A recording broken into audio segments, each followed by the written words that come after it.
Okay, good day to everyone. So our topic for today is about polygraph technique.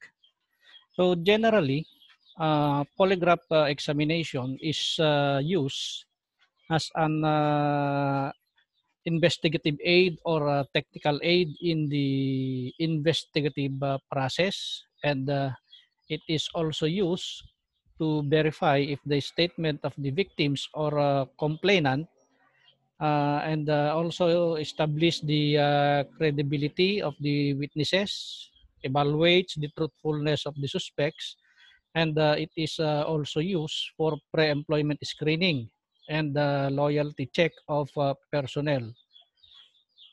And polygraph examination is also used for security risks such as the leakage of information and counter intelligence, infraction of criminal law, misconduct and use in medical measurements. So in law enforcement, polygraph examination is significant because it is considered as one among the most effective way of establishing the truth. Through it, guilt can be established and is scientifically accepted, where the investigator can evaluate the evidence. So what is the ultimate objective of conducting polygraph examination? The ultimate objective of polygraph examination is to obtain the subject's admission or confession to the offense committed. So when we say admission, it is a statement of fact by the accused which do not directly involve acknowledgement of guilt in committing or having participated in the commission of an offense. For example is, ang sabi ng suspect is, oo nga andun ako pero hindi ako yung gumawa ng krimen. That is admission. While the other one is the confession, which is a declaration made by a person voluntarily stating or acknowledging that he has committed or participated in the commission of a crime. Yung talagang inaamin niya na siya yung gumawa ng krimen or may participation siya sa paggawa ng krimen. So in the polygraph technique, so there is the what we call the tripod foundation of polygraph technique. We have the mechanical basic premise, physiological basic premise, and the psychological basic premise. When we say mechanical basic premise, the polygraph machine is mechanically capable of making graphical records containing reliable information regarding physiological changes. While the physiological basic premise, among the physiological changes that may be recorded and identified are those that automatically occur only when the stimulation of a specific nervous system component and from which stimulation of those specific nervous system components can be reliably diagnosed. So what are these physiological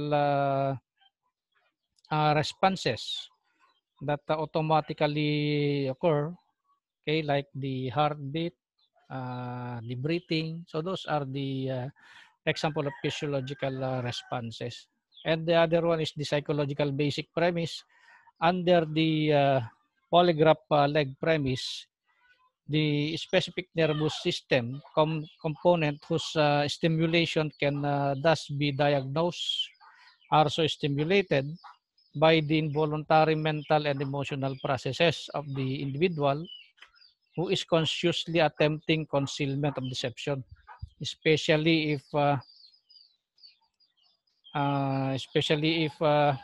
individual, if that individual has something at stake and the prevailing circumstances lead him to believe that the exposure of detection is quite possible, true, and desirable. So these are the tripod foundation of polygraph technique. So what are the physiological phenomena as basis of detecting deception as per the tripod foundation? So first is the blood pressure and the heartbeat frequency. increase of blood pressure and heartbeat frequency following relevant question and the suppression in breathing are the criteria for detecting deception. The ink curves as shown on the heartbeat recorded on a moving graph paper of the polygraph of a polygraph represent the beat frequency or the pulse. And the two pressure or the two blood pressures is the what we call systolic and the diastolic. Okay, these two pressures.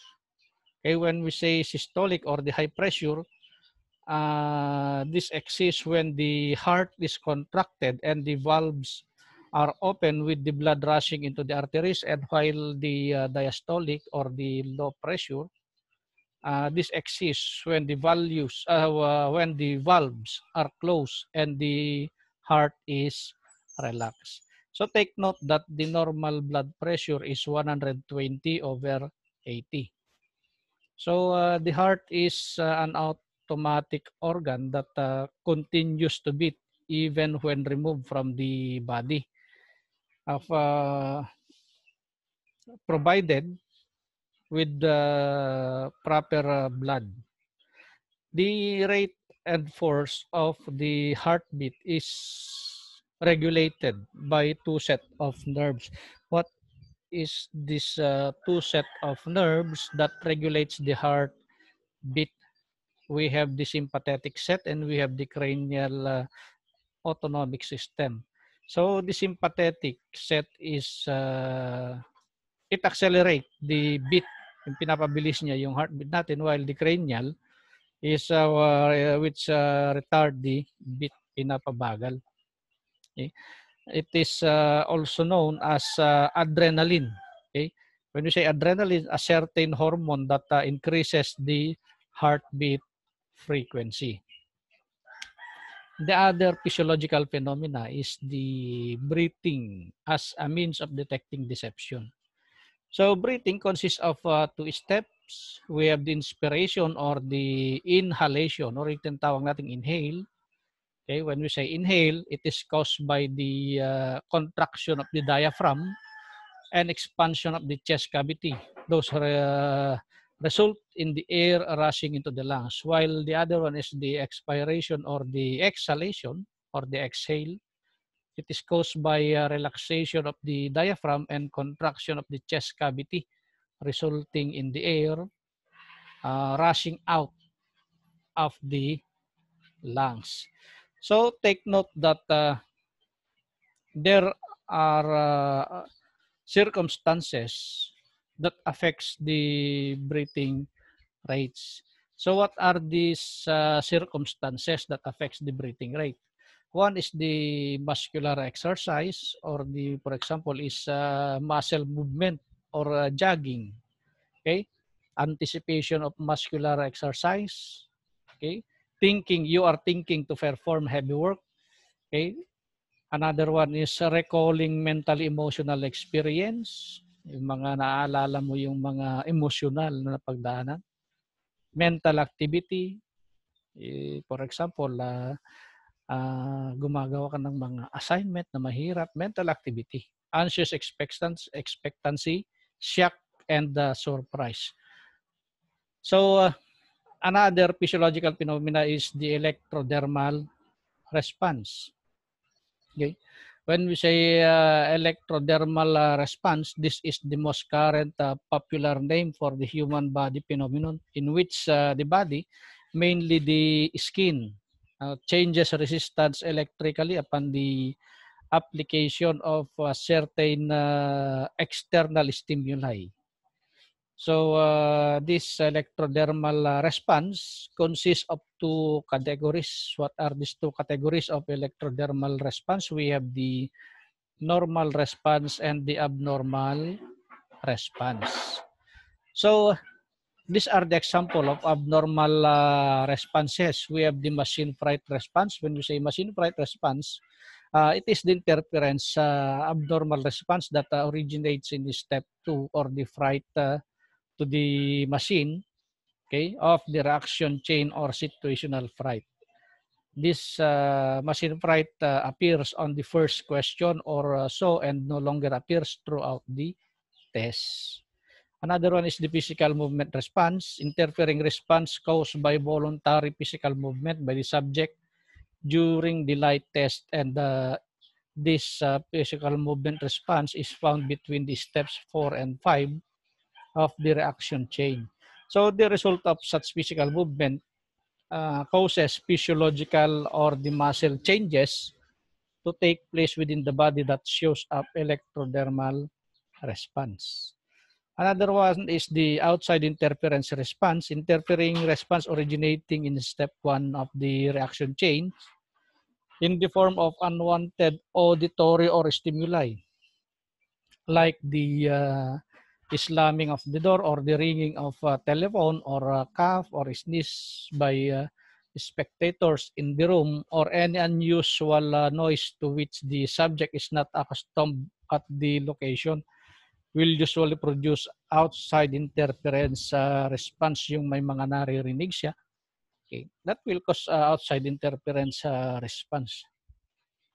Mental tie-up response, interfering response which originates between step 2 or the machine fright and the step 3 or the emotion in reaction chains. So the other name of this mental tie-up response is the guilt complex. And the last one is the deception response. And in this response, abnormalities as a result of telling a lie, more on psychological, and such also is accompanied by physical changes. So these are the examples of abnormal responses. So the question is the polygraph technique accurate? So the current polygraph research indicates that when a specific single issue polygraph exam conducted by a qualified and competent polygraph examiner and is properly administered, the accuracy rate is between 95% to 98%. Okay, this percentage is still higher than other forms of evidence, including psychiatric opinions, suspect identification as provided by victims and witnesses, and fingerprint identification. The polygraph is the most accurate tool available today for determining truth or deception. The accuracy of the multi-issue exam drops in accuracy due to a number of psychological factors.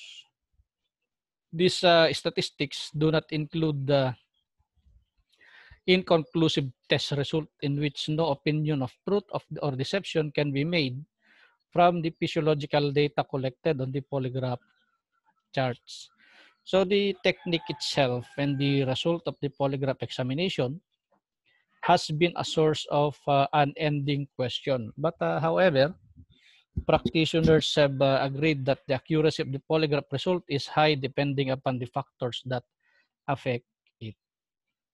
Okay. So what are the factors that affect the accuracy of the polygraph result? Generally, the following are the factors affecting polygraph examination accuracy. First is the instrument. Second is the condition of the subject. Pag sinabi kasi nating instrument, baka defective yung instrument. The condition of the subject, baka baliw naman or nakatake ng drugs. The condition of the examination room, baka maraming mga pictures na nakikita yung subject or masyadong malamig, for example. And the qualification and skills of the examiner, qualified ba yung magkakandak ng polygraph examination. These are the factors affecting the accuracy of polygraph results. Specifically, the 15% errors of lie detection tests came from the following circumstances. Okay. First is nervousness or extreme emotional tension experienced by a subject who is telling the truth or regarding the offense in question, but who is nevertheless affected by like the apprehension induced by the mere fact that suspicion or accusation has been directed against him, or the apprehension over the possibility of an inaccurate lie detector test result, or maybe over anxiety to cooperate in order to assure an accurate test result. Okay. The other one is the physiological abnormalities. Okay, what are these physiological abnormalities? Such as the excessive high or excessive low blood pressure, diseases of the heartbeat, or the maybe respiratory diseases. The other one is the mental abnormalities. Okay, what are these mental abnormalities? Such as the feeble-mindedness, as in idiots, imbeciles, and morons. The psychosis, or like manic depressive, paranoid, schizophrenic. Okay, those are example of psychosis that will tend to be an error of lie detection test, and psychoneurosis also, or and psychopathy, or the what we call peculiar or emotionally unstable person. These are under mental abnormalities. Another one is the unresponsiveness in a lying or a guilty subject. Okay, why the subject are unresponsive? Okay, because of the what we call no fear of detection. Okay, or the apparent inability to consciously control response by means of certain mental sets of attitude, or maybe a condition of subshock or adrenal exhaustion at the time of test, or the excessive interrogation prior to the test, or rationalization of the crime in advance of the test, to such an extent that lying about the offense arouses little or no emotional disturbance. And also, the attempt to beat the machine, okay, by controlling breathing or by muscular flexing. And the last one is the unobserved application of muscular pressure, which produces ambiguities, the misleading indication in blood pressure tracing. Okay, what is this unobserved application? For example, is masyadong mahigpit yung pneumograph or maluwag, or yung hindi tamang pagkuha ng muscular pressure or blood pressure. Okay. So aside from that is there are limitations of polygraph techniques. So what are these limitations? First, it is an invaluable investigative aid but never a substitute for investigation. Ginagamit lang ang polygraph technique or polygraph examination sa investigation, but you can never substitute polygraph examination for for investigation. Okay, it is not a lie detector but only a scientific diagnostic instrument, kasi hindi naman nakakapag-detect yung makina ng kasinungalingan. Nagre-record lang yan ng physiological responses. It does not determine facts. It records responses to that which the subject knows to be true. It is only accurate as the examiner is competent. Okay, accurate lang yung polygraph examination kung ang examiner ay competent. The test will not be given until enough facts have been established to permit the examiner to prepare a complete set of suitable question. Dapat kumpleto muna yung information na ibibigay sa polygraph examiner para makapaggawa ng mga tamang katanungan. The test will not be given without the voluntary consent of the subject. Okay? Dapat voluntaryong undergo ng polygraph examination yung subject, kasi hindi mo siya pwedeng pilitin. No indication will be given to any person or place in any report that a person will be considered guilty because he refused to take the test. Hindi mo po pwedeng sabihin na guilty na yung tao kasi ayaw niyang mag-undergo ng polygraph examination. A test may not be given until the accusation has been explained with the subject. Hindi ka pwedeng mag-conduct ng polygraph examination kung hindi alam nung subject ano ba yung bakit siya mag-undergo ng polygraph examination. Okay? And no attempt to use polygraph for mental or physical evaluation of any person. Hindi mo pwedeng gamitin yung polygraph examination sa pag-determine kung ang isang tao ay isang baliw or kung ano-ano pa dyan. It is only intended for detecting deception. And no examination will be conducted to unfit subject. Ano ba yung tinatawag na unfit subject? For example, buntis, hindi mo siya pwedeng mag-undergo ng polygraph examination, mga baliw, because they are unfit subject to undergo polygraph examination. Okay.